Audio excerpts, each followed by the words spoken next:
Come on, Annie. Let's go to the movies.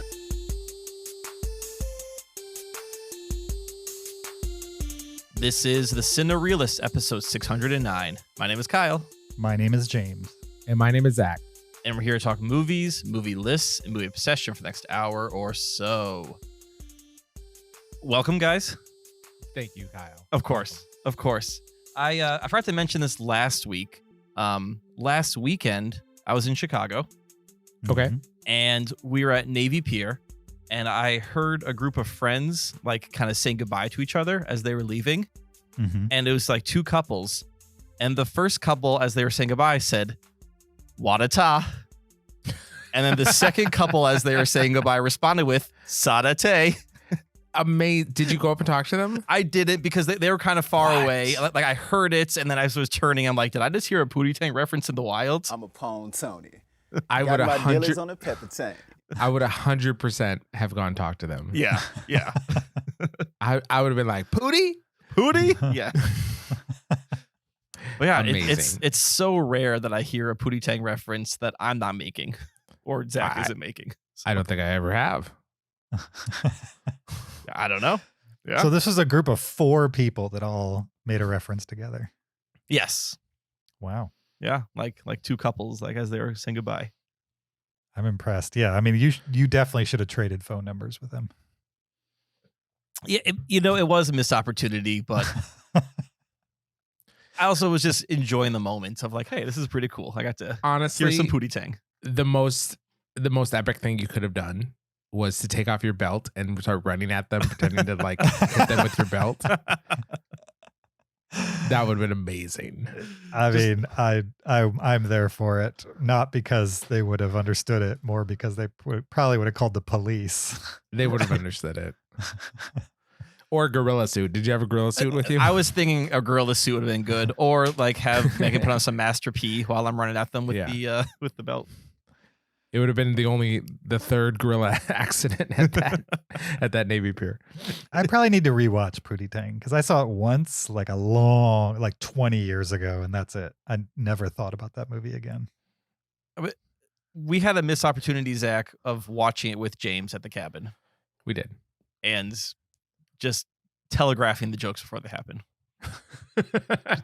The perfect viewing experience. No, that's how Megan watched Pootie Tang for the first time, was with Zach and I.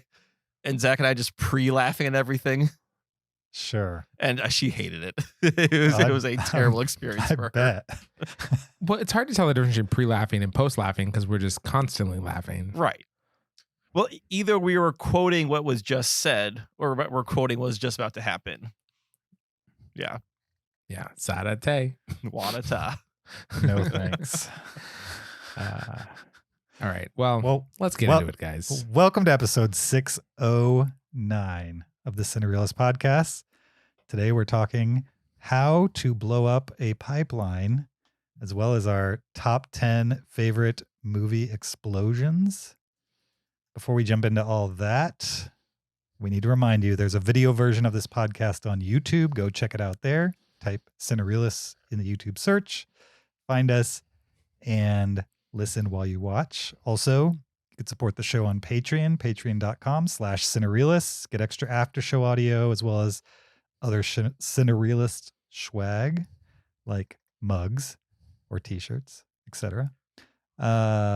We appreciate that. Also, you could leave us an Apple Podcast review. That's free and helps other people find the podcast. 5 stars only. And finally, you could send us an email to heyguys@cinereelist.com, REEL with an S on the end. Send a comment, a question, a list suggestion, a movie suggestion, any of those kinds of things. We appreciate getting via email and we'll discuss on a future episode of the podcast. That being said, are you guys ready to talk how to blow up a pipeline? Yes. Yeah. I am ready to talk. We're discussing actually how to do it, correct? Like we become eco-terrorists. Yes. This is when we were radicalized. Becoming. I already was. Okay. So James has radicalized us all. There'll be some backstory about how we got here later in the show. It'll be cut in. Right. And yeah, I say if we can't stop the machine, let's just dismantle it now. I agree. Okay. Starting with this clip. Listen, if I touch or even jostle this primer too much, it could detonate. I need you to take this, stand 20 yards back. If anything goes wrong, then don't come in unless I tell you to, unless you see fire. Don't come in. Got it.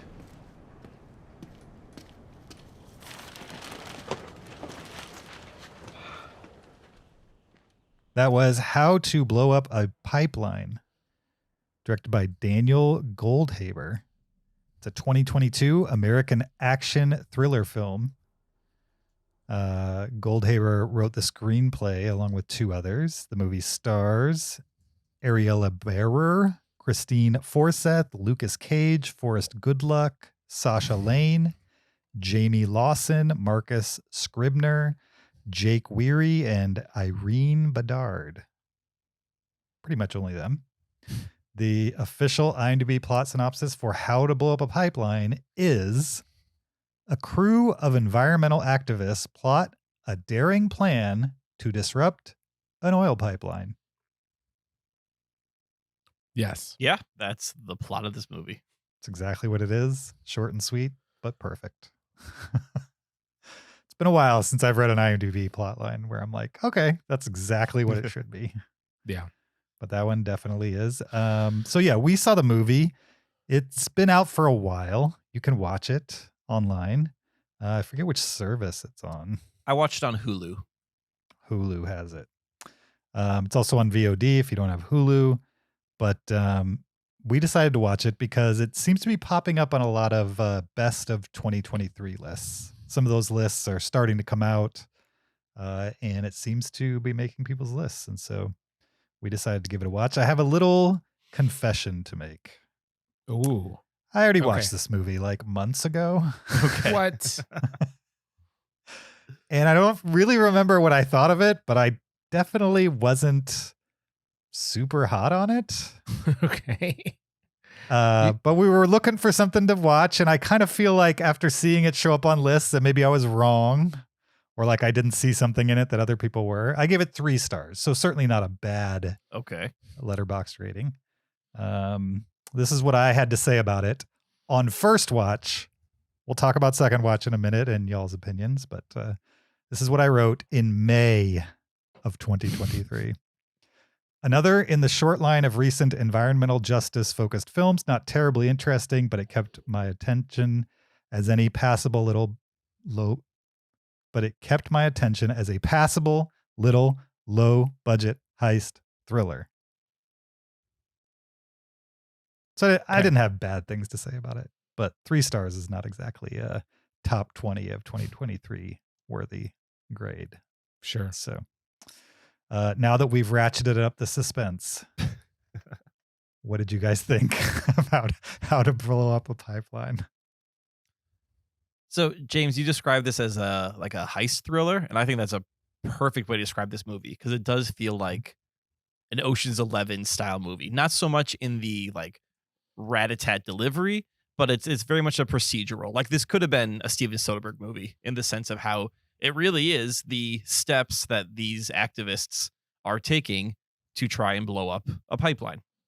Mhm. And they have their plan, and they're putting their plan into motion, and things happen, and they have to respond to that. And I mean, the whole time I was definitely interested in following this story, wanting to see this movie. I think does an interesting job of taking, people who you can describe them as activists, you can describe them as eco-terrorists, however there's kind of this gray line, which they even discuss in it. Like, what is a activist versus a terrorist, depending on how history looks at it. But this movie does kind of have you rooting for them, whether, that was their intention or not. And at the same time, it gives you these backstories about how these characters got to this point. Because that's something you always wonder is like, okay, what drives a person to then take these extreme measures and do something drastic like, property destruction. And instead of just dropping you in with these characters, it gives you kind of some backstory about how they all got here, which I found to be quite believable. So yeah, I thought this movie kept my attention the entire time, and definitely wasn't sure exactly where it was going to go at the end. Nice. Zach? I was fairly disappointed with this movie. Okay. Maybe because I had heard some hype around it, right? That it was like interesting and good and that kind of thing. And instead, and it wasn't those things. yeah. Instead, I found it to be a pretty low budget, like pretty unevenly acted film with like fairly cheap drama. Oh wait, so like who did you think were bad actors in this, or what performances did you not like? They all took their turns for sure. Okay, so everyone ever had their moments. So, first thing I would say is there's a whole lot of barrel rolling and lifting. And you know, there's not that much. There's a whole lot. Did you ever watch Breaking Bad? Yeah. Okay, there's a whole lot of barrel lifting and rolling in Breaking Bad. Oh, and this one I will say felt very similar to Breaking Bad in a lot of ways, like setting wise and like some sensibility. There was some influence there. You know how in movies when actors have a coffee cup and the coffee cup is empty and it's just very obvious that they're holding an empty coffee cup instead of one that has real liquid in it?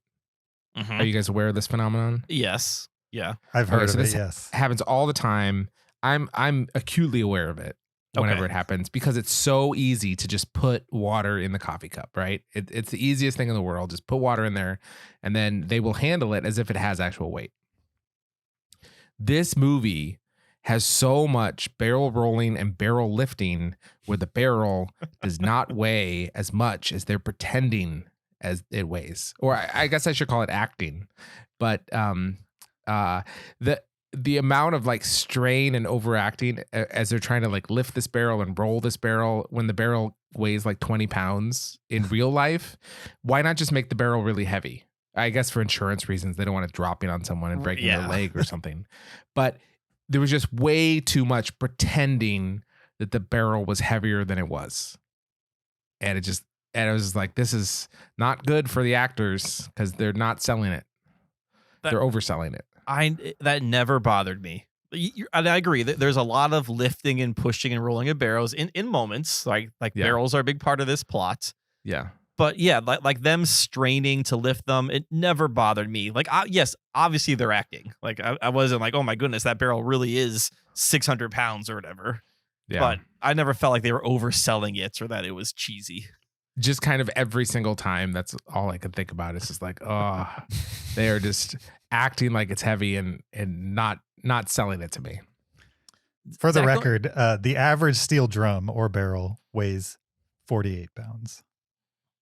So it wasn't 20 pounds. So it was at least 48. Okay. 48 empty. Oh, sure. Yeah. You have like 3 people pushing it. It felt like they're pushing 48 pounds. It's supposed to be like 400 or something, but they're just like, straining. And then it would move so easily when they like finally do it. They have to like hold it back. That was pretty close, Zach. A 55-gallon steel barrel filled weighs roughly 443 pounds. Yeah. See, I have a good sense of these things. Remember, Zach only uses glass cups so he can pick it up without looking at it to gauge how much liquid is within the cup. Kyle, you couldn't be more wrong. You could not be more wrong. Okay, I prefer. Please explain it then. I prefer plastic cups. Wait, over did I say glass glass? Cups. Yes, you did. I meant to say plastic. Okay. And the reason is because glass is so heavy that it masks the weight differential of the weight of the liquid. Whereas plastic is so light. You can clear. It is true. Now in a glass cup, the weight of the liquid is like half of the weight that you're holding, but in a plastic cup, it's like 85% of the weight you're holding, and so you can more accurately judge how much liquid is there by weight when it's plastic cup. Whereas glass cup, it's like harder to tell because you're telling the difference between 50% and 45%. Whereas like in a plastic cup, you're telling the difference between 85% and 70%. I bet you if you regularly use glass cups in time, you will be able to tell the difference as accurately as you can plastic. You just have the muscle memory right now for plastic, so it's much easier for you to do that. Where glass, you don't have the muscle memory or that knowledge of what's that difference in volume and weight.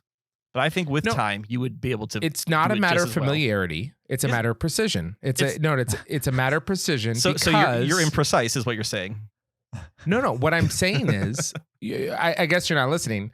If the weight, I'm listening. If the weight of the thing you're holding is half glass and half liquid, right? If you have a 10% difference in the liquid change, right? That's going to be less of a change of the total weight than a 10% change of the liquid change in a plastic glass. Correct. Yes. And so it's just amount of significant figures. It doesn't matter how familiar you are with it. If it's a magnified amount of weight difference in a plastic glass, you're going to feel that more under any circumstances than in a glass situation. I guess what I'm saying is I have no problem. I drink from glass, and I have no problem with trying to figure out how much liquid is in my glass just based on picking it up. It doesn't. I'm not like, oh, is this full or empty? It's so heavy off the bat, I can't tell. Yeah, totally. I'm just saying I prefer plastic because it gives you a better sense. Yeah. I'm a pawn Tony. Got my dealers on a pepper tank. In the same way that this movie, the way they're handling this light barrel and making it seem like super heavy was just very distracting. Anyway, it contributed to the uneven acting of this film, I thought. Okay. It felt more like a random episode of a TV drama that I probably wouldn't normally watch. But what did you think about the flashbacks? So here's another problem I have with this movie, right? So it tried to create tension by there's so many scenes where like some explosive would like tip over off the table, and just before it hit the ground, it would cut to a flashback. And it's like, oh man, they left me right at the moment where I was going to wonder if it exploded and killed everyone. I guess I won't know until after this flashback is over. Like, what a cool narrative device. And it's like, they just kept doing it. It was so cheesy how they like would create these fake moments of drama where like something would happen and they'd cut away right before you saw the results of what happened to this flashback that would give us the backstory of these people. And to be honest, none of them had an interesting backstory. To a person, none of them had an interesting backstory. Would you disagree with that? Did anyone you had like, oh yeah, their backstory was really cool? I thought there was the couple, the kind of I don't know, burnout raver couple. Mm-hmm. And you got the sense that, like the girl in the couple was actually living the life, but the guy in the couple was a tourist. Like he's got a rich dad and comes from money and everything. So I thought that was kind of an interesting character of like, oh, he's just sort of playing in this world, but isn't as in it as she is. Did he feel like a believable person in that world, or did he feel like an actor acting to you? I felt like a believable person. There's some really? real. Yeah. He felt like such a just a character. Like I'm the like easygoing whatever man, like who cares about the system, like along for the ride, Yeah. You don't know people like that? Not like that, no. Okay. I don't know. Like I don't know. You had the woman who's right. Is it her mother died because of exposure to chemicals? And I mean, I don't know. No one had this huge melodramatic backgrounds, but I thought it was believable in all their experiences that led them to where they were. It kind of felt to me like if you made a list of like, okay, what are like 6 different things that could lead people to this? Those were the 6 that they could think of first, and they made the most sense, and then they just did those 6.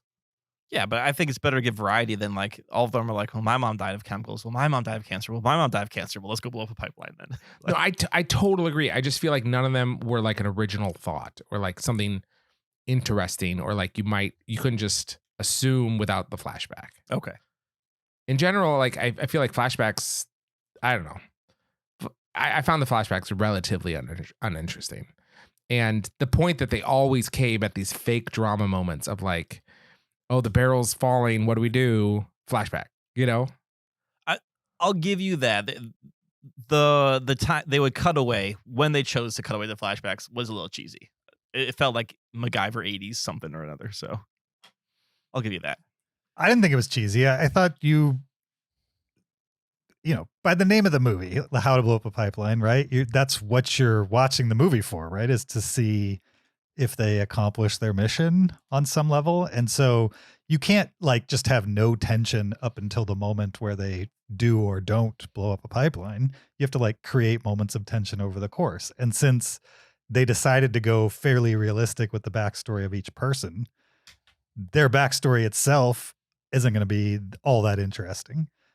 But by interrupting a moment of tension in them preparing to try to blow up the pipeline, I thought it was not necessarily clever, but a good choice to interrupt the day-to-day of working towards that goal with the backstories that were maybe less interesting than them actually going through the process.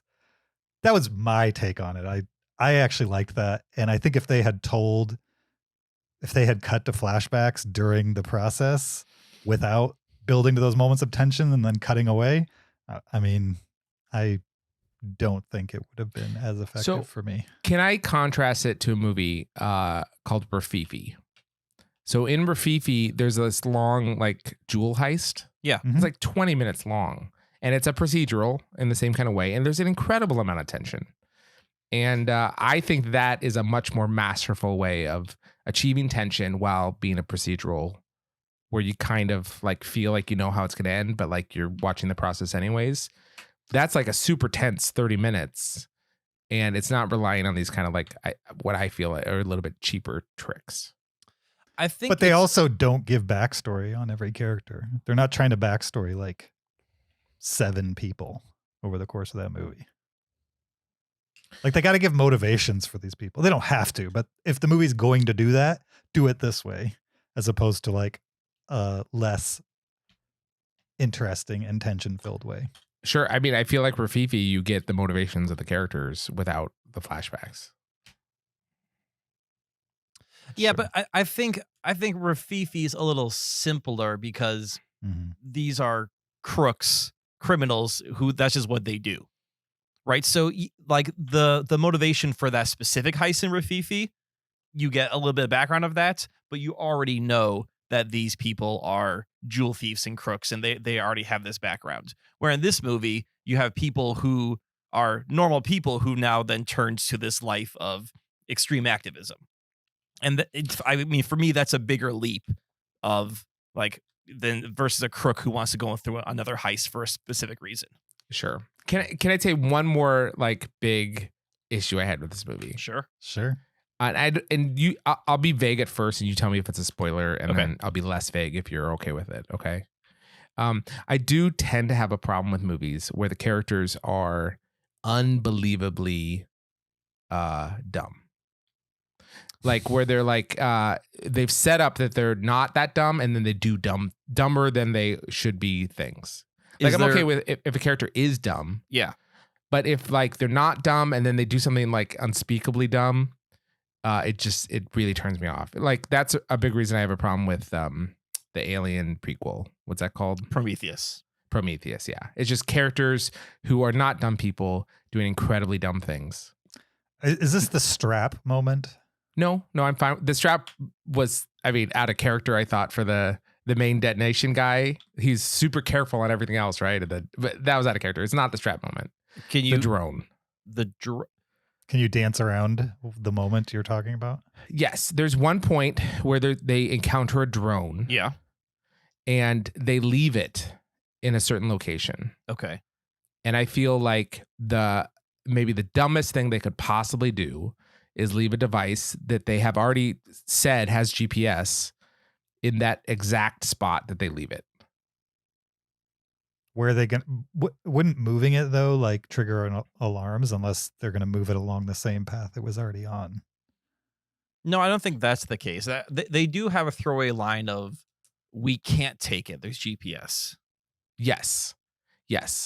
So what would you have done, Zach, if you were... I would have thrown it 100 yards away or something. Or like you could throw a drone 100 yards. Then I would walk it 100 yards. I would not leave it 10 feet from an open hole with a barrel. Yeah. They literally leave it 10 feet from their open bomb hole instead of like moving it just out of sight. So whoever is going to come and find it, right? Like no one is flying a drone and then just never goes to look for it. Whoever goes to find it just doesn't like immediately see their bomb. Does that not sound crazy to anyone else? I mean, you'd have to watch the movie to know how that plays out, but I think it played out. I think they made the right choice. No, they didn't make the right choice. Sure. We'd have to get into spoilers, but it's not like that changed the course of the movie. Why was it a better choice to leave it than to move it? I'm not saying it was I'm saying it worked out. Yeah, luckily. I mean, sort of, not for one character. I would say at the moment the characters felt like they had two choices, right? And their two choices were leave it or take it. Now, right, there's a third choice to move it, but for whatever reason, either you could call it bad writing or you could call it the fact that they were, sort of a little panicked in the moment. They saw their two choices were leave it or take it. And I think between those two choices, leaving it made sense because taking it is now you have movie evidence with you. Mm-hmm. Yeah, I just think that they always had three choices and not moving it away from their bomb was the silliest thing they could have done because it's literally a GPS device that will lead someone directly to their bomb. It's like same with setting off fireworks. Like they were setting off fireworks to signal each other, like exactly at the points where things are happening. Like I'm at the station that turns it off. I'm at the bomb. These are the 2 points where everyone around us is going to see fireworks. These are things I could argue, but we'd really have to get into spoilers to argue them. No, I got what you're saying. I guess these are things that didn't bother me as much. They were trying to keep stuff lo-fi, right? Low tech. So, yes, maybe they could have had radios, but like if you need to communicate across long distances and you do not want other people to be intercepting your communication, you have limited options, like in fireworks or flares are one of them. They could have radios, but then radios can be heard by other people. Right. I guess for me, procedurals, the reason why they're interesting is because I get to watch the execution, right? Mm-hmm. And it's fun to see something executed really well or poorly. That's fine too. And then, like let it bite them in the back or something like that. But it's just to see these like oversights of like leaving a drone that's a GPS device that like then immediately characters are going to look for, which does happen. It's just so silly to me that like, what's the point of watching procedural of people that are not like proceeding well? You know what I mean? And if it's a story of them like making mistakes and stuff, that's one thing, but like it really wasn't that. Like they were presented as doing really competently. No, they're amateurs. I don't think they're presented as There's definitely moments in the movie where they highlight the fact that they're amateur. And I think that moment in particular was not in their plan, right? It was out of their control, bad timing. And so they're making a decision as amateurs in the heat of the moment that maybe you wouldn't have made. Fine. But they're not experts at this. They're not the guys in Sicario, you know what I mean? Who are doing, special ops missions across the border. They're a bunch of environmentalist kids for the most part, young people who have learned things over the internet and they're doing it generally for the first time. And it's the time that has to count, basically. I don't know. I think overall, having seen it twice, I didn't really have a problem with the acting. I didn't note an issue. I like Julianne Moore. So what do I know about good acting and bad acting? But I didn't like note anything that was like, oh, I can't get on board with who these people are claiming to be on screen. Never had an issue with that. Didn't have an issue with the weight of the barrels or any of those types of things. I probably have a bigger issue with just like how kind of slight the story is. You mentioned this, Zach, as far as like their backstories just being not all that interesting. I generally agree, which I think is why I gave it a 3 back in May and why it's like not much higher now. I did see things at the second time that I didn't note heavily the first time. I think the score in this one is really good. I thought they kept it very low key, but like it certainly didn't have Sicario's tone, but it had Sicario's tone light, I would say. Kind of this droney sense of like, this is the inevitable. We're rolling towards the inevitable. Will this work or will this go, south for us? And I appreciated that more on the second watch than I did the first, for sure. But I also think that's probably not enough to make it super memorable in my brain over a long period of time. And so probably doesn't change my opinion in big ways from first watch to second watch. But I do think that there is a much worse version of this. And I think it's pretty competently made from one side to the other. Amazingly made, maybe not so much, but certainly competent. Sure. Zach, you should try Kelly Reichardt's Eco-Terrorist movie with the guy from Zombieland. Jesse Eisenberg? Okay. Kyle, you would like it too, just because you like Kelly Reichardt. What's it called? That movie, What's it called? I forget. You'll have to look it up, or I'll look it up in a minute. It's Night Moves. It has almost no plot, which, as you remember, most of Kelly Reichardt's movies don't.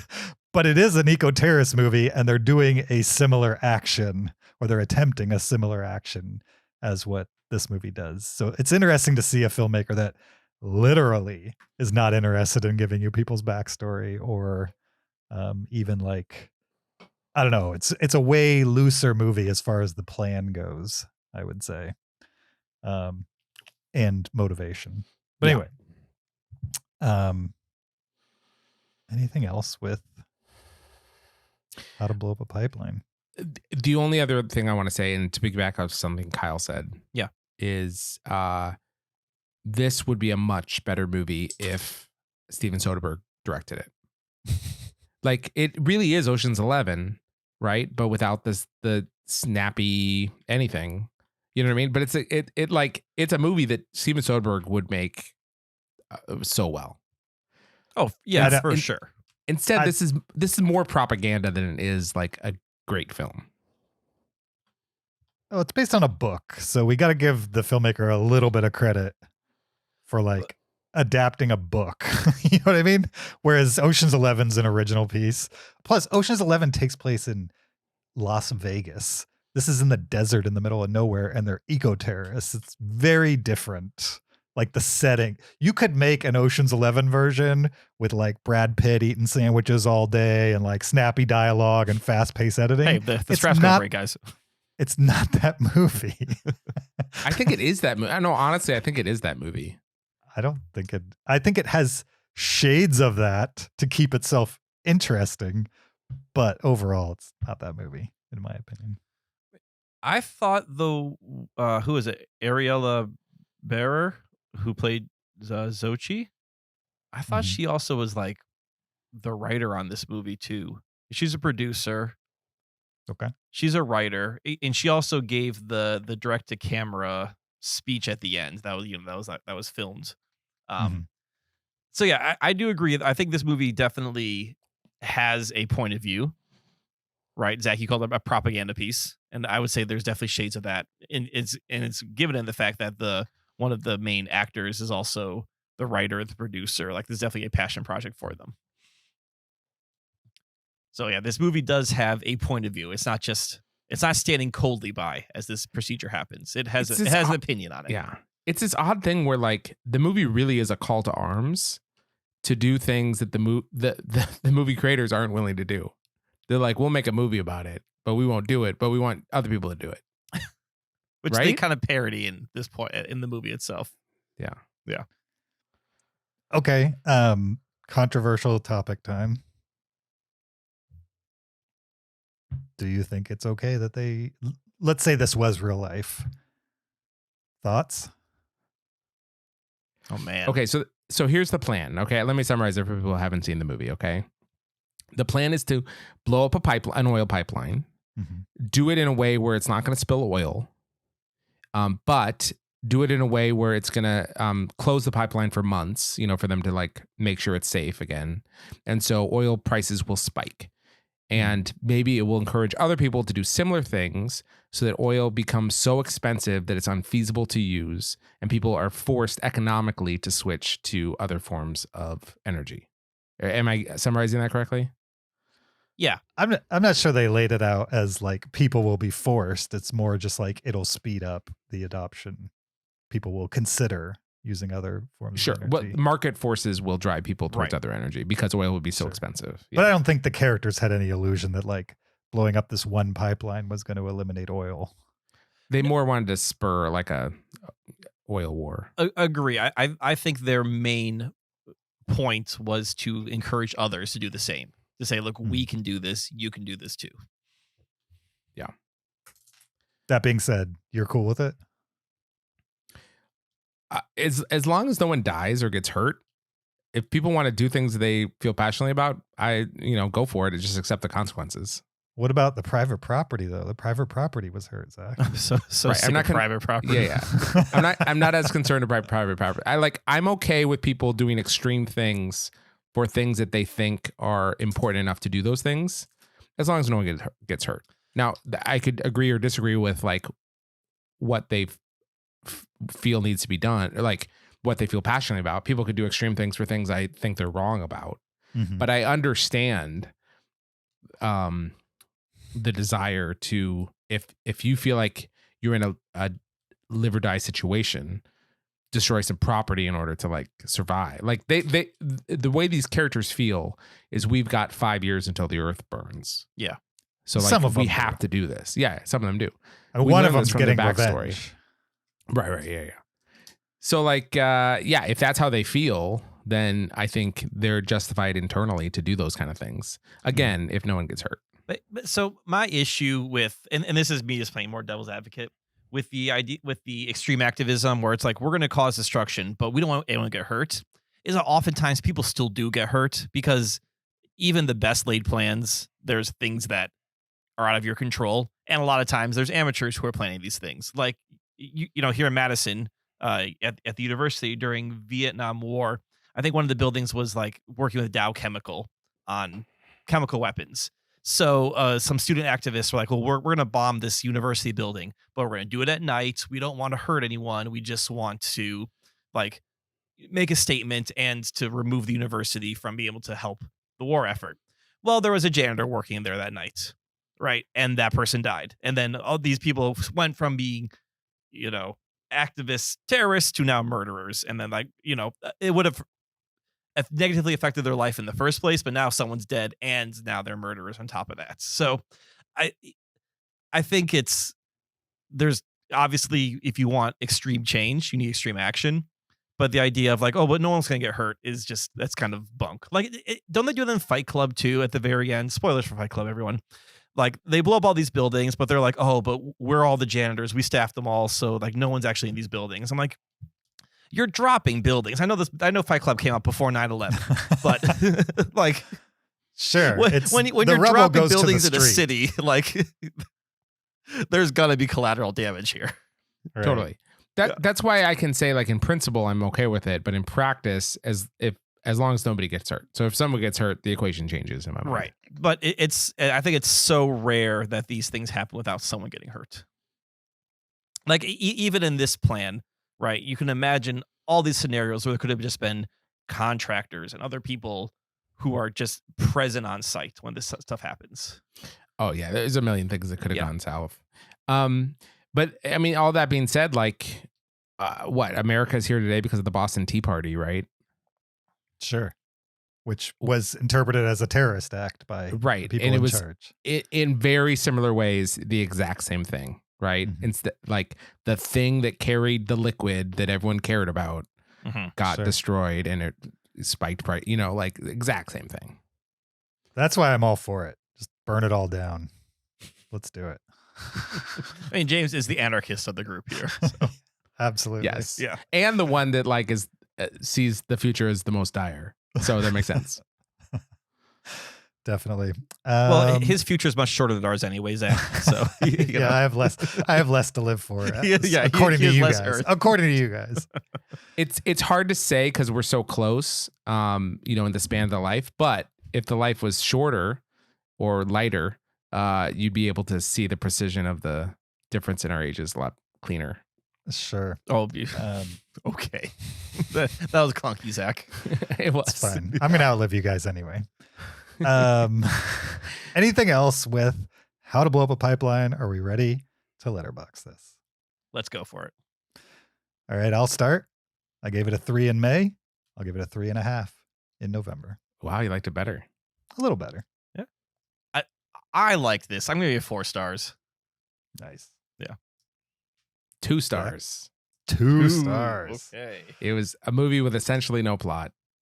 It had a plot. Had You're a crazy. plot. You didn't like the plot, but it had a plot. Yes, it had a plot. Yes. It had a plot. We could give it one sentence. It even had some twists. It absolutely did. Maybe I've watched too much Lost, and it's conditioned me to flashback things like at the most tense moments. It doesn't bother me at all. It's just the Lost phenomenon. Yeah. All right, moving on to our top 10 movie explosions, obviously inspired by How to Blow Up a Pipeline, which may or may not have an explosion in it. I'll have you know. There's no explosions guaranteed in that movie. That would have been a much better title. No explosions guaranteed. That would be the Steven Soderbergh title. It'd be snappier dialogue. Yes. Okay. Let's remake this movie with Soderbergh. Some 2-piece Brad jazz Pitt music. and Clooney and all in there. Yep. All right. Let's run down our list. I'll start with my number 10. Before I jump into it, this is the criteria I used. If something exploded, it was eligible for my list. James, I use the same criteria. Hold on. Right. Are your list movies or explosions? They're the explosions in a movie. Okay. Yes. I mean, wait. You listed explosions that weren't in movies? Is yours No, like number I said- 10, the Big Bang? Number 9. No, you said if it has an explosion, I included it. So I was thinking like, you're just movies that have an explosion in it? Is that what your list is? Or is it the explosion from the movies? It's the explosion from the movie. It's not Okay, a so it's ranking mine. of movies I like that happen to have an explosion. Okay. It's a ranking of explosions that happen to be in movies. That's what I was checking. Yeah. I think My we all number made the 10. same list. Brilliant. The car into missile explosion gag in 1988's The Naked Gun, from the files of the police squad, ! Do you guys remember this moment in that movie? Is this when Leslie Nielsen is saying like nothing to see here, people, and it's all blowing up behind him? Yeah, they're going Yes. through like this ridiculous car chase Okay. and all this wacky stuff is happening. And then right at the end of the car chase, the guy he's chasing is already in a car that's like mostly blown up. He's on the hood of it. And for some reason, a tank with a giant missile pulls out in front of him and like this ridiculously large explosion happens. And then Leslie Nielsen gets out of his car and tells everybody, nothing to see here. Keep moving, folks. And it's like literally like explosion everywhere. It's kind of awesome and brilliant and one of my favorite moments from that classic 80s comedy. Nice. Well, my number 10 is the guy's head exploding from telekinetic powers from Scanners, 1981. This is a early David Cronenberg film. It's about people with telekinetic powers who kind of go to war with each other.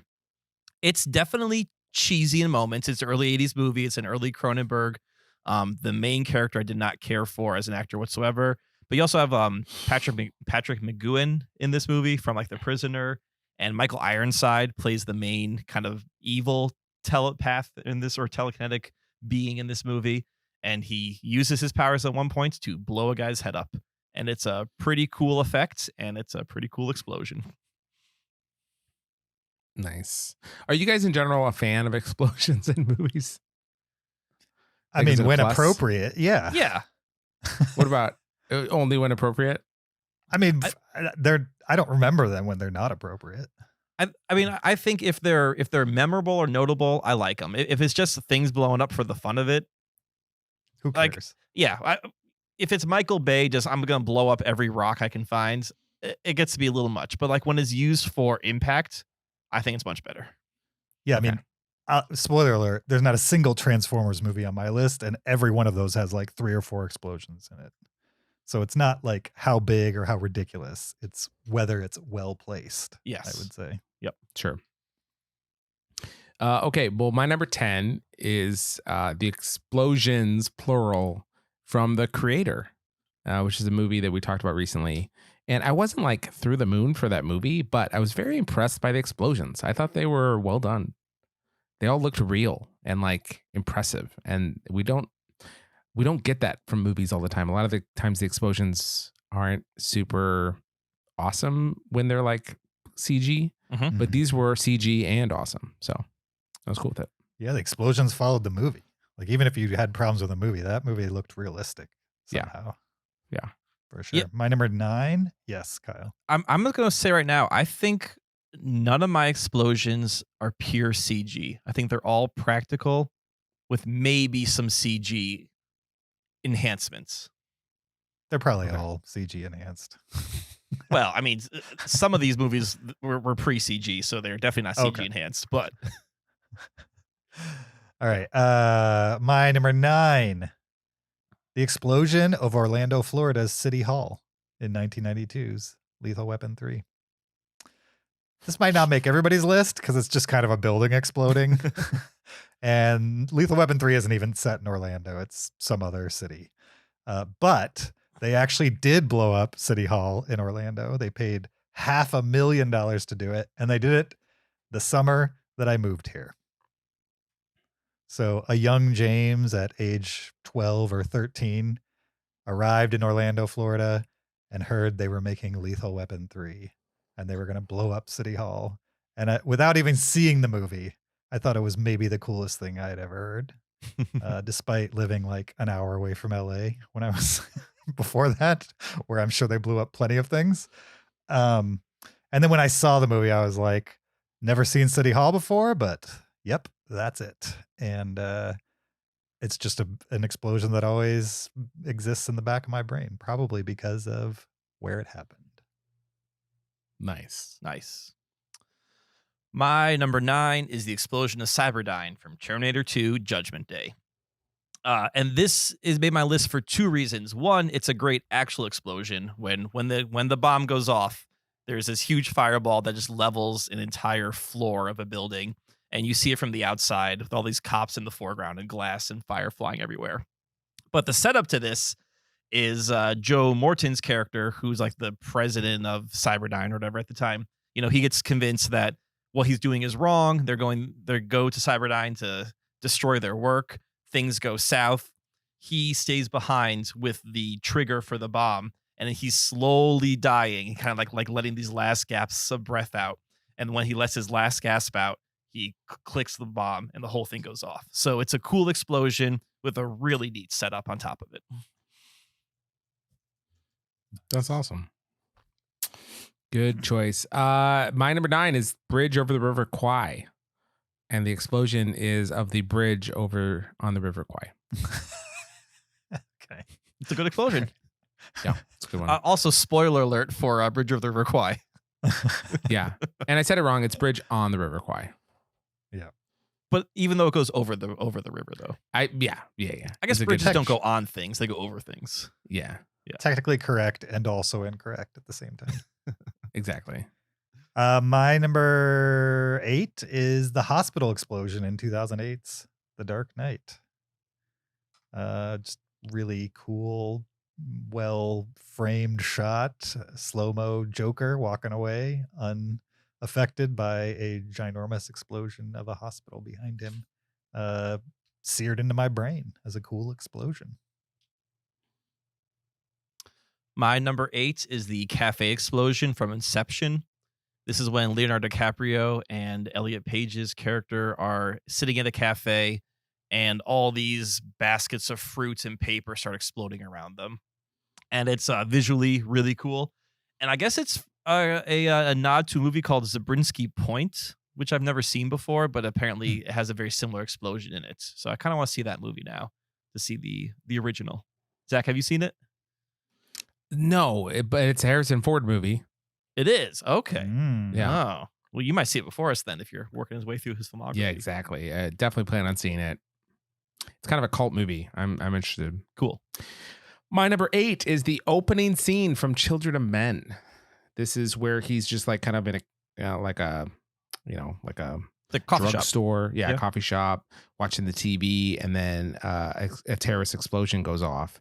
And I just love how that scene's done.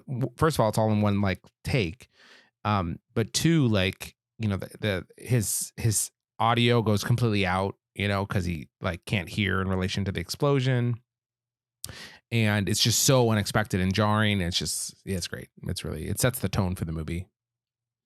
Cool. My number 7 is the bomb to boat continuous shot in 2001's Pearl Harbor.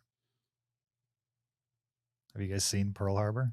Yeah. Oh, long ago. There's one CG shot that's pretty convincing, at least Okay. for 2001. Speaking of the director of Transformers. Yeah, isn't that a Michael Bay movie? It's a Michael Bay movie. Okay. Where like they show a plane, right? An enemy plane during the bombing of Pearl Harbor. It's flying over and you see the bomb literally like come out of the bomb capsule and under the plane. I don't know what you'd call that thing, but The bomb it bay drops door? it. Yeah, and then the camera moves behind the bomb, so you kind of like see the spinning fan of the bomb that like keeps it aimed straight down, and then you follow it all the way down to the boat, and then the moment it hits the boat, it cuts away, and you see the boat explode. And the shots in the trailer, and it always impressed me. It impressed me in the movie. The movie didn't impress me, but that specific shot impressed me so much that when I was in digital media school in the early 2000s, I recreated it for my 3D class. So I've spent many hours playing that shot over and over and over again to see how close I could get to duplicating it. And spoiler alert, not very close. With like maybe 3 weeks of 3D under my belt, and then trying to recreate that. But I think it did an all right job.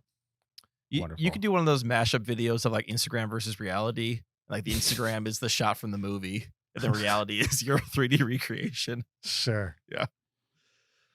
My number 7 is the final factory explosion from Police Story 2. This is a Jackie Chan movie I watched recently, discussed on a Top 10 Last 10. Not my favorite Jackie Chan movie in the Police Story series, but it does have a pretty awesome explosion at the end. Like many movies, this movie ends in a factory warehouse fight. For whatever reason, the factory about to blow up. Jackie Chan's character is running out of the factory as it blows up, and we're not talking like a window going out, like the entire building catches fire. Multi-stories. Jackie Chan's in the foreground. Assuming he has no idea how big this explosion is going to get, because you see him running and kind of looking behind him, making sure he clears the debris. And then once everything seems fine, then Maggie Chung runs on screen to like hug him to say, hey, you did it. But it's all done in one shot. And it's one of these explosions where they're like, yep, we're going to blow this building up. Jackie, you're going to run away from it. And it's called a day. Hopefully you don't die. Yeah, hopefully you don't die this time, Jackie. That's great. So if you don't watch Police Story 2, at least YouTube Police Story 2 explosion at the very end. It's like a minute long. You'll love it. Very cool. My number 7, it's got to be the White House being blown up in Independence Day. Oh, that was such like a groundbreaking moment. Yeah, it was a cool moment. You don't expect the White House to get blown up by aliens, but it set the tone for sure. A bunch of landmarks got blown up, I believe, but seeing the White House was pretty cool. Do you remember the old TV show Movie Magic that was on like Discovery Channel back in the 90s? Yes. I don't. Oh, James, you remember this? Zach, I'm sure if I like found the opening credit trailer, you would remember this series.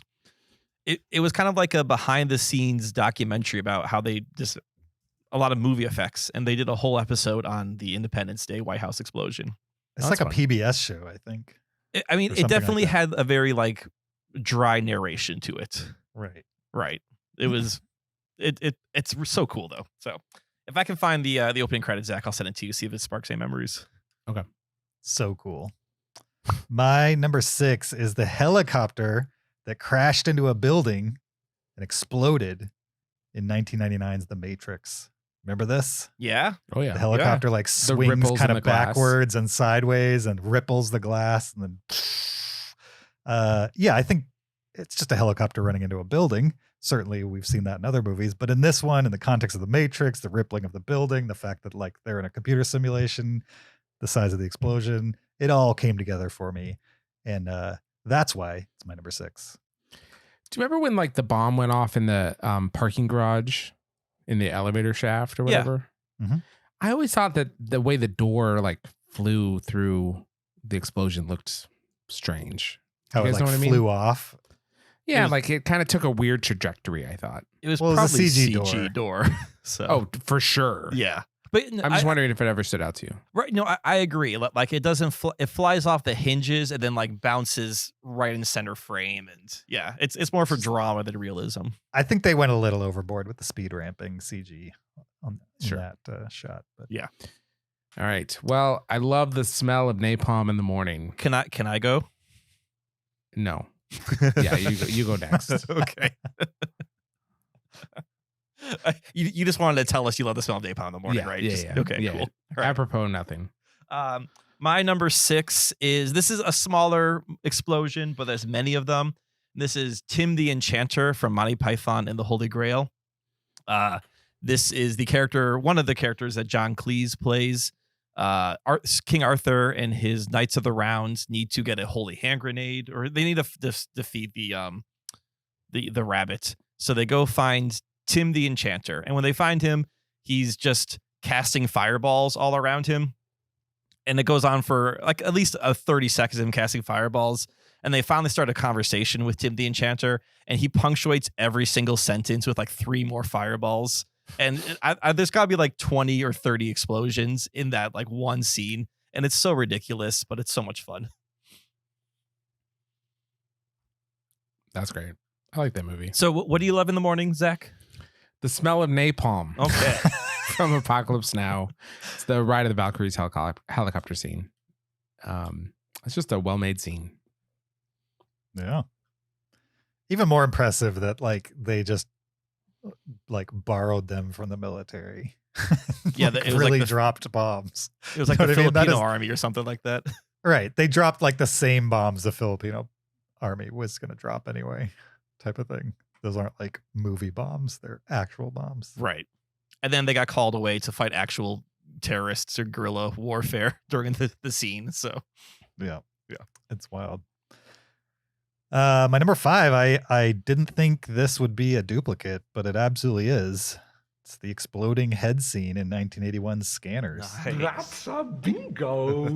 Which is a very memorable out of nowhere explosion. Yeah. My number 5 is the previously mentioned helicopter ripple explosion from The Matrix. Matrix has lots of explosions in it. Yeah. But yeah, right. Just how cool it is to see that like slow motion shockwave go out across the glass and all the glass shatters behind it. It's for all the reasons you said, James, it's a standout moment in that movie. Standout explosion. You know, the longer I think about this list, I just think of all the movies that I forgot to put on there. Oh, for sure. Like I just thought of the semi truck that like flips over in Dark Knight. And that goes fact over that he ends. just shot that practical. That's so cool. Yeah. It doesn't Didn't even- explode though, right? Well, what caused it to flip? That's true. Well, An explosion caused it to flip. No, in the context of the movie, it's a bat cable. It catches a cable that Batman set up. That's right. Oh, Right. really? Yeah. Yes. Now, It's a it practically very strong bat cable. right, yeah, but between like fire hydrants or something like that, which yeah. No, yeah, practically it was a hydraulic explosion to flip this thing over. But, Yeah. Right. Yeah. It really does. It's made me question what an explosion even is, because so many times I like, oh, this is an explosion. And then I look and it's like, no, it just like destroyed. And then there was fire, but like nothing exploded. You know, like I was like, does this count as an explosion? Is an explosion a sudden release of energy, like in its simplest terms? Is that what an explosion is? I'm like, Don't make me look up the definition of explosion. like it doesn't have to be It's like fire. turning per se. on a blender. Oh, okay. Well, okay. What about the sudden an uncontrolled release of built-up energy, of potential energy. Nah, I always we're getting thought too it's technical here. I thought it was more like a rapid expansion. Ooh, that's maybe a better way of putting it, right? Because you could have contents under pressure that explode. There's no fire involved in that necessarily. Exactly. Okay. Yeah. I like how like a cable between two fire hydrants flipping a semi right past Zach, but like the weight of the barrel and how to blow up a pipeline is an issue. Well, hold on. The semi, the weight of the semi, I believed was the actual weight of the actual semi because it was an actual semi that flipped. Like it all looked physically real. I'm pretty sure they took the engine out of the semi. Like you're just looking at the again, but the delta between a semi with an engine and without an engine is very similar. You wouldn't notice the difference. There was a person inside that semi when they flipped it for The Dark Knight. Like there was an actor. Was there? I say, oh yeah, there's a There was? stuntman. Yes, inside that semi as it flipped. That's crazy. But I thought it was hollowed out and they had they had it on a rail. They may have had cables involved, but they definitely had a huge hydraulic explosion to flip that thing over. Like, they flipped a semi, or they definitely did it, but I'm pretty sure they hollowed it out. Yep. Sure. But you could tell it like was a heavy, hefty thing. They're not just like pretending it's heavy. It like actually like was, if it landed on you, I'm just saying it's interesting what you can suspend your disbelief over. But they actually flipped a semi. This one, they're like rolling feathers, but not with a down cable hill. between two. You know, right. I'm sure if How to Blow Up a Pipeline had Dark Knight money, they could have gotten an actual 600-pound drum and rolled it around. Mm-hmm. Yeah. Yeah. No, my problem with the drum was the acting of the pushing. I really want to tweet the actors in How to Blow Up a Pipeline and find out if it was a heavy drum. How heavy was that drum? No. Let's go full The Shallows on this. Let's go right to the source. Their memory of it might be like, oh yeah, it was pretty heavy, but it was not as heavy as they were pretending it was. Well, then I'll find like the props guy. Please find out if they actually had a heavy barrel or not. Please. There's no way. All right. Is it my turn yet? Yes. Is it your number 5, Zach? Yes. Okay, my go number for it. 5. The previously mentioned Paris Cafe dream scene in Inception. Nice. That's a bingo. That kind of slow-mo, everything explodes into like splinters is really cool. And I just hadn't seen anything like that before. Cool. Nice. My number 4, the previously mentioned The White House explosion in 1996's Independence Day. That's a bingo. Loved it. I'm pretty sure my number 4 will not be a bingo. And this is the final plane explosion from Fast and Furious 6. Spoiler alert, it will not. Spoiler alert for the movie and the lists. I don't know if you guys have seen Fast and Furious 6, but the final set piece is a large cargo plane is trying to take off. So Dom and his team obviously attach their cars to the plane so it cannot take off. And this scene goes on for about 20 minutes and the plane never actually takes off. It's on the runway the whole time. People did the math that this runway was like 18 miles long for this to happen. But at the very end, Dom drives his car into the plane. The plane crashes in a big fireball. As it's crashing, he drives his car out of the nose of the plane through the fireball, immediately flips his car. It rolls a million times, explodes, and then through the wreckage, he just walks away. And it is, I mean, I actually cannot think of a ton of explosions in the Fast and Furious movies. They're more like car crashes and stunts, but this is one of the true explosions in the series. Very nice. Very nice. Is my turn number 4? Yes. Mm-hmm. The end of Fight Club, where all the buildings explode. It's right. not because it's like that cool of an explosion, but it's a cool moment of the film. Like the explosions, add emotional weight. And 0 casualties too, which is amazing. It's incredible, right? Yeah. So realistic. My number 3, similar to my number 7, 2001's Pearl Harbor. This is the bomb riding explosion in 1964's Dr. Strangelove, or How I Learned to Stop Worrying and Love the Bomb. The pivotal moment in the movie. Mm-hmm. Classic scene. Which scene? Wait, which is it? The riding the bomb or the riding the bomb all the way to the ground, and then the sure with the like all the atomic. Did they actually film that, or was that just archival footage of atomic bomb testings? Archival. Oh yeah, no, Kubrick definitely was setting off atom bombs. Very authentic. I'm all about realism.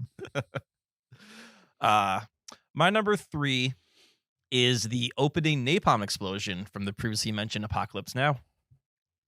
When this movie when this movie starts at the very beginning, it's just a still shot of the jungles of Vietnam. There's like kind of helicopter blades in the background. In slow motion, helicopters are moving through the scene. And then just as the doors, this is the end, kicks in, this huge napalm explosion goes off right in the forest. It was burning the whole thing. And you have this green forest contrasted with this bright orange explosion. And right away, that's just setting the tone for what kind of movie you're getting with Apocalypse Now. I think it's a great opening. Yeah, for sure. Okay, my number 3, the Rocketeer. At the end of the movie, he's fighting the bad guys. They're on like I don't remember if it's a Zeppelin or a different type of dirigible, but they're on some form of airship. And the main bad guy, he steals the jetpack and he's going to fly off. And the main Rocketeer guy notices that it's leaking oil or whatever because his gum fell off. Oh, that's right, the gum. Yes. I forgot and so about he that. flies off and it just like all lights on fire and becomes this fireball. And then he crashes into the Hollywoodland sign, knocking over the land part of the Hollywoodland sign. And so it just becomes the Hollywood sign. Oh. And that's one of my favorite tropes in movies. I love it when they provide a very unnecessary explanation of how the Hollywoodland sign became the Hollywood sign. I love that. And then not only that explosion happens, which is fantastic. Then right after that, the big muscly brute guy with the disfigured face, he's attacking them on the dirigible, and they like belt him to it, like where he's attached by like a leash, and then the airship like lights on fire, and so the whole thing explodes while he's like tied to the airship by this leash, and that's a really great explosion too. So it's a 2-for explosion back to back. I forgot how violent the Rocketeer was. Oh, it's pretty violent. It's like almost Dick Tracy level, like bad guy Nazis. Sure. My number 2, the death of Sergeant Elias in 1986's Platoon. If you've seen Platoon, this is towards the end. You've kind of followed this guy throughout the movie. He's kind of being left behind, and they are carpet bombing the jungle. He comes running out of the jungle and falls to his hands and knees with his arms up.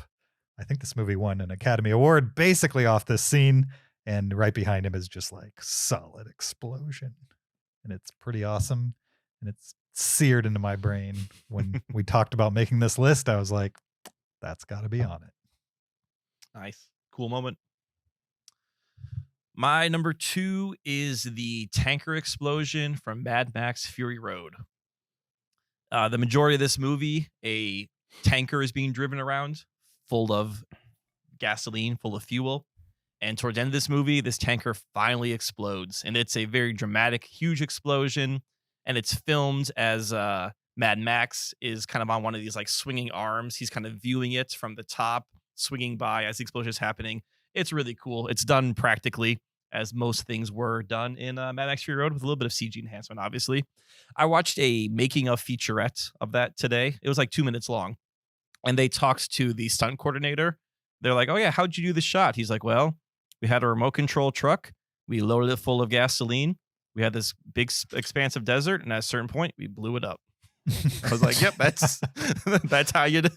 That's why that movie's awesome. That's why it's awesome. It's like, what a dumb question. How'd you do it? I blew a truck up. Although that movie has a Matrix door scene in it as well. Like the scene where that semi can't pass through the I don't know, where the canyon gets the narrow too canyon. thin. Yep. It falls on its side, slides, and then at some point a steering wheel or something comes towards the screen. Right, yes. And it's very CG in a movie that's like feels very realistic for some reason. Don't they also do that with the guitar for the Doof Warrior? Does his guitar go flying into the scene also? I think it happens a couple times. Yeah. in the movie. Yeah. Other than that, though, flawless movie. Absolutely it's a 5-star movie. Zach? Yeah, okay, my number 2. It's a shame it's not on any of your lists because it's a pretty awesome explosion. It's the beginning of Swordfish. Do you remember the beginning of Swordfish? I only remember one scene in Swordfish, and it's not an explosion. Okay. I remember 2 scenes in Swordfish, and this is one of them. And the other one's one James remembers. So it starts with like a bank heist, right? And he sends out one of the hostages, and then when the hostage is like out of the building, he detonates bombs that are on the hostage, and then we see the bombs explode in slow motion, and the pressure wave go out from them, and as the camera's like panning around, and we're seeing like police officers just like slow motion flying through the air as cars are like overturning, and it basically like swings around the whole block as we see the explosion pressure wave like affect everything around it, and it's just such a cool scene. I mean, it's like it looks, the CGI looks dated now, but like if you give it credit for the time it was like super cool. Weren't there also ball bearings though in the explosion? To like shrapnel damage? Yeah. There might have been, but what I remember of it is like it's a fairly wide shot. I don't know if you're really seeing balls hit things. You're seeing cars overturn more than like holes and things. Okay, is there another one where it's like a Matrix style where like the explosion happens and then the camera like whips around? So that's the scene. That's the same scene. I remember there being like ball bearings. I remember being much more of like an act of terrorism almost, where I mean obviously the person who got blown up was not, they were a victim, but then they were just like killing everyone around them. Like it's one of those things where it didn't age well because 9/11 happened like 6 months later after this movie came out. Yeah. It's certainly like very destructive bomb. There could have been like tons of shrapnel just busting through glass and everything. Okay. I did consider this. I did consider that explosion. Yeah, nice. Didn't consider it at all, but I did consider my number 1. It's my favorite explosion in a movie of all time. When we talked about making this list, I was like, that's number 1. And then as I was making the list, I was like, can anything beat this? And no, the answer is no. Nothing can beat the Death Star explosion in 1977's Star Wars, which is a movie I've literally grown up with. Predates me as a human being by about 6 months. And I watched it over and over and over on VHS. And the moment where Luke is in the trenches, tension is high. Is he going to do it? He turns off his targeting computer, fires the shot down the hole, makes it, flies away. Death Star explodes. Giant 70s style explosion, not the special edition CGI bullcrap that they added later. We're talking original explosion here. It's a beautiful thing. My number 1. Can I ask a question about that scene? Yeah. So you guys know it better than I do, but my visual memory of what happens, Luke's kind of in that canyon. He fires his trench. What's trench? Yeah. He fires his, what's the pulse weapon called? His torpedoes. He fires his photon torpedoes. They kind of go out, and then in my visual memory, they follow a straight line, and then they like curve down. They take a right angle turn. Yes. Top Gun Maverick like. So do they take like an explained right angle turn or like an impossible right angle turn? It's the Force. Yeah, it's the Force. Is it the Force? Does he force them into position? Yeah. He does not use the targeting computer, right? That's the whole thing. He closes use his the eyes. Force, Luke. Whoa, hold on. Okay, I will tell you what I thought was happening, and then you tell me if I'm understanding you correctly, because I think that's crazy. Okay. Why do you think that's crazy? Hold on. Okay. I thought that the Force usage was going to help him to be able to aim correctly without the targeting computer, right? Like the Force will help him to shoot at the right moment, hit at the right time. Yeah, that's right? As if okay. What I thought you're saying is the force is allowing him to make an impossible shot where the trajectory doesn't follow the laws of physics. I thought it was like a timing aiming thing. You're saying it's like to change the trajectory of the beam to not follow physics. No, it's not a beam. It's a missile. I think it's a little bit A, a little bit of B. Really? I think the targeting computer would have accomplished the same thing. Really? I don't know. No, yeah. I think that was the problem, is they couldn't guarantee. Like, it was so tight that maybe even the targeting computer couldn't do it. So wait. So I just want to make sure I understand, because this is a pivotal thing. So are you saying Luke used the force to change the trajectory of the torpedoes, photon torpedoes down? Yeah. No, it wasn't an aiming thing. I don't know if it was necessarily Luke only. I think it was like the force of good in the galaxy. That's not the thing I'm talking about. But like I'm saying, what the force did was change the trajectory, not just aim it. Yes. A little bit of A, a little bit of B is what I'm saying. Well, if it's a little bit of B, then you're saying yes. Sure, it helped. Wow. Yeah. Is that the mainstream opinion of what's happening there? No clue. Kyle, I don't think this has ever been debated. I've never heard it debated before. I mean, I have always found it a little odd that like the torpedoes are traveling perpendicular and then they quickly zoom just in down it. Right in. Yes. But it never bothered me. Like I thought it was a little odd, but I'm also like, well, this is a 70s like, cool effect thing they're doing here. So yeah, what I assumed was we're meant to believe that he just aimed it really well and that it visually it made it look off, but like it made not an that it impossible physically 90-degree. Yeah, turn. not that it actually in real life took a 90-degree turn. It just visually kind of felt that way. He just made an accurate shot. It looks like a 90-degree turn. I mean, it's like a 1 second shot of the torpedoes going boom in there, and then the explosion happens. Right. So. Okay, so both of you think that the force was used to change the trajectory of the shot to 90 degrees. Now that you ask me, yes. Have I thought about this at all before this conversation? No. Okay. But Same. in this Wow. moment, yes, I'm gonna say it was the force. Wow.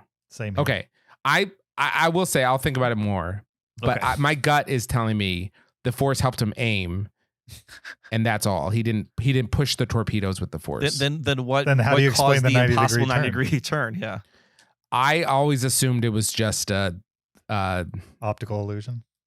some sort of optical illusion. Well, it was technically. It's a special effect. Yeah.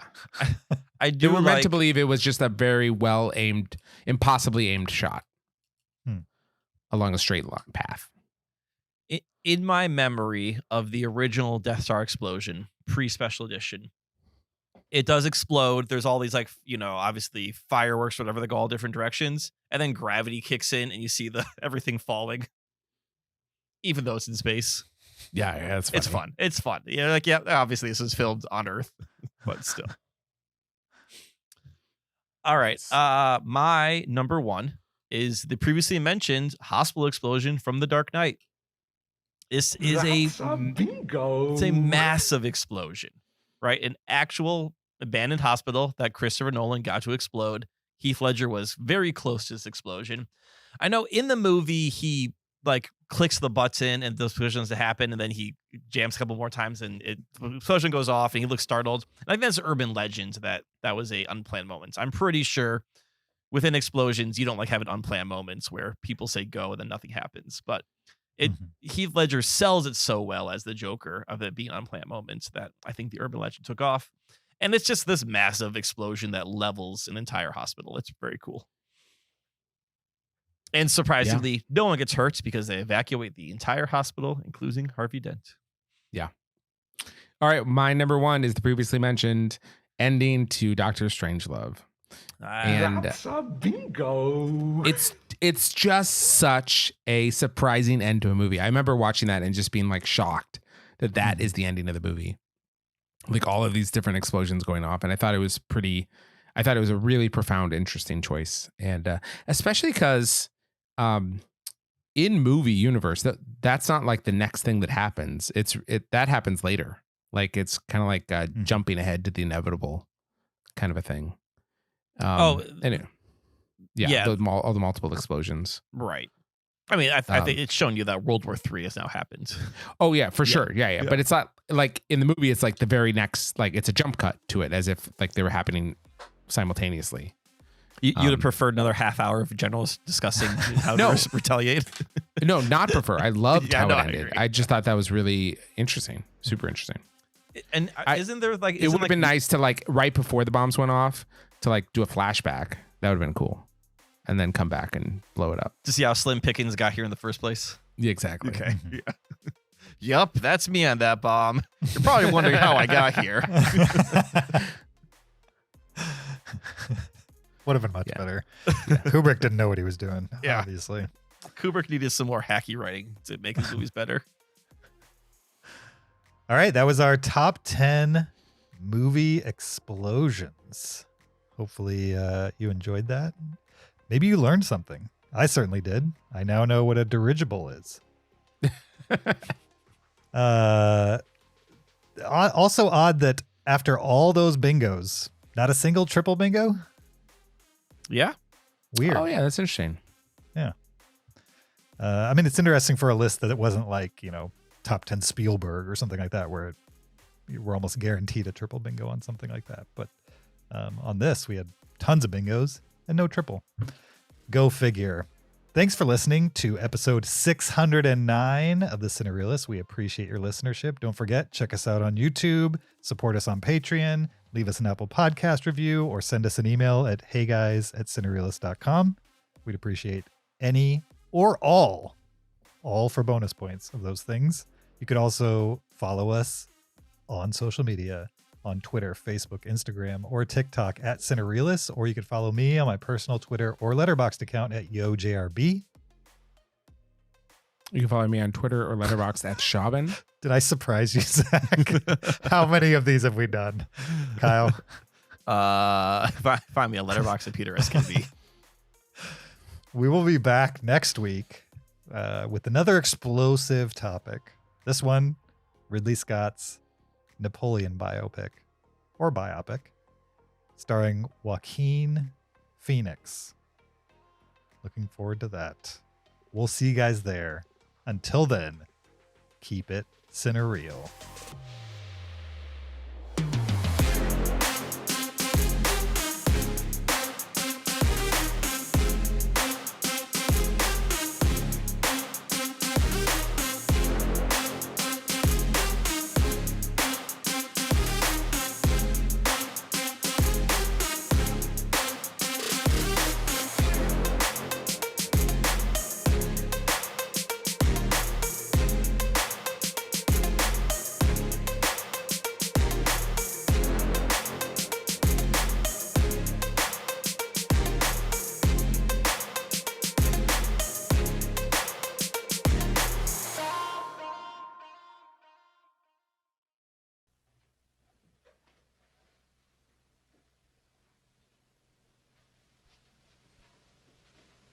You're still here? It's over. Go home. Go.